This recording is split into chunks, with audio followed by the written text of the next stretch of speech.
Mungu ugiye kubitsa mu cyakarugiye urabona udura no utwaye n'inkweto uri kucye Mungu wanjye ubwo se ndagushaka cyane urashaka kandi nanjye burana ngushaka buriya nakugira imana mbabarira no ndapfuye ndasebye ubonye userera reka nkubwire rero randi rodi uri inshuti yanjye mbaga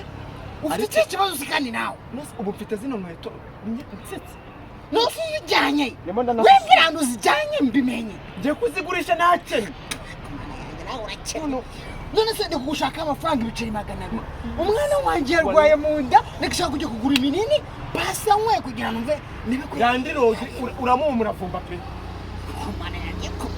muravumba Kigali muyigisura umva reka nkubwire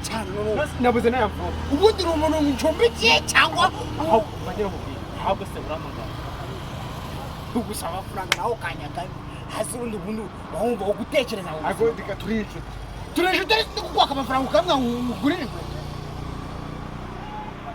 urabona iyi ni sarasara nziza wowe umva none reka mbwira ahubwo reka tujina umva kugira ngo bigende neza urumva tujina wari arasigaye amanga yo kunyishyura mwinzu tujina amanyine nk'abarya ibimbuto tujina nk'abarya ibimbuto kugira vuba unatanga igitekerezo niwe mukuru mpereza 200 nize nkweto zijyane aho inzu uyagumanye gira vuba mbabariye nagira igitekerezo mfite inzara iranyishira iki kibazo urama kubiryo gereze nkuyamakiye umva nyine ngugira inama ngena ko amafaranga no nizara yakwisha umva nyine ngugira inama ize nkweto reka tujye kuzigurisha zishakira umukiriya nguye 200 yawe ndakwiruka inshuti